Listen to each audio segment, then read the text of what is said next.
বেসন 1 চামচ দিয়ে দিচ্ছি, 2 চামচ বেসন দিয়ে দিচ্ছি, 1 চামচ হলুদ গুঁড়ো,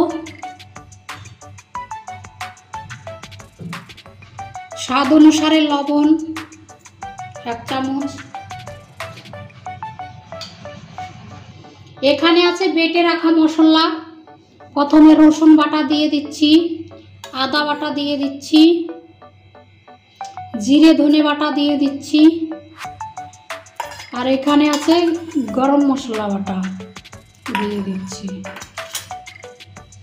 আর এখানে আছে লঙ্কা বাটা, ঝাল অনুসারে লঙ্কা দিয়ে দিচ্ছি 1 চামচ,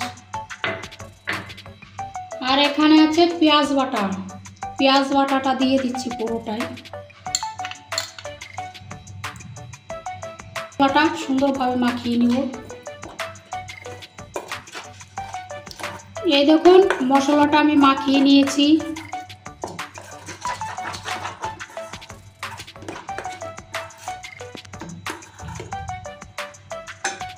এখানে দেখুন মশলাটা সুন্দর করে একদম মাখিয়ে নিয়েছি। এবার এখানে আছে 5 টুকরো কাতল মাছ। এই কাতল মাছটা এবার মশলার ভিতরে দিয়ে দিচ্ছি।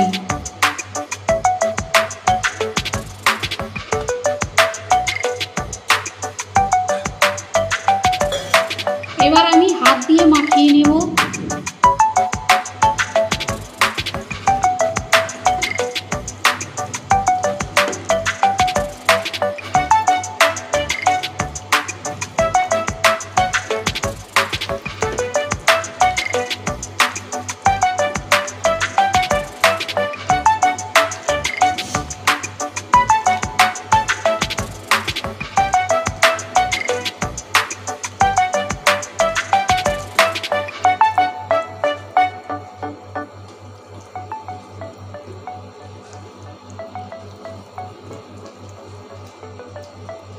দেখুন এখানে সুন্দরভাবে মাখিয়ে নিয়েছি। এই কড়াইতে রান্না করব।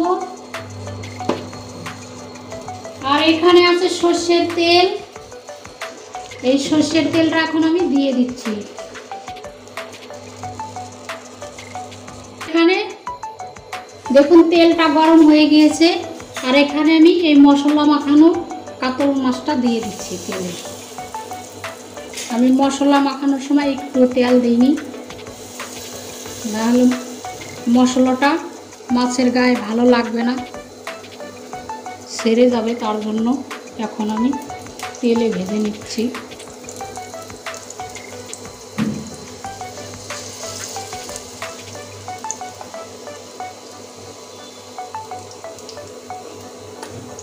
এটা হলো পেটি কাতলের। এই উপরে যে মশলা বেঁচে আছে এগুলো উপর দিয়ে লাগিয়ে দিচ্ছি মাছের উপর দিয়ে।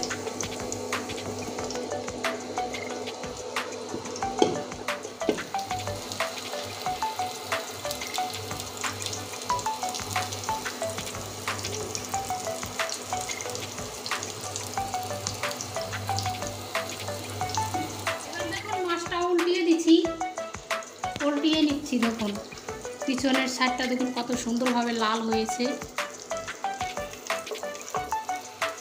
একদম কম আঁচে করে উল্টাতে হবে।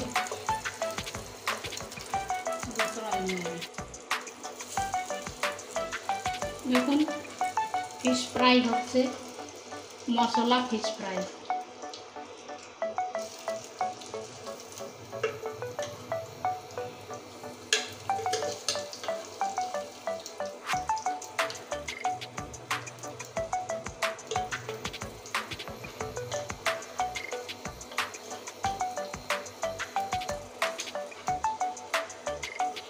এই দেখুন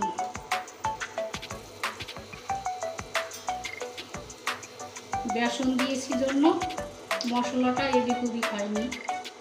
মাছের সঙ্গে সাইডটা উল্টিয়ে নিব।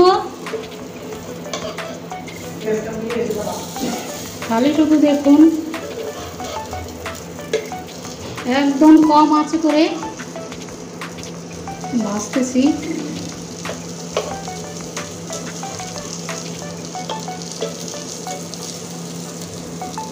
মশলা ফিশ ফ্রাই।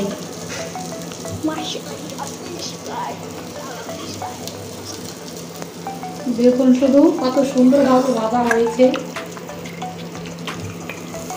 আরও একটু ভেজে নিতে হবে, এখনো হয়নি।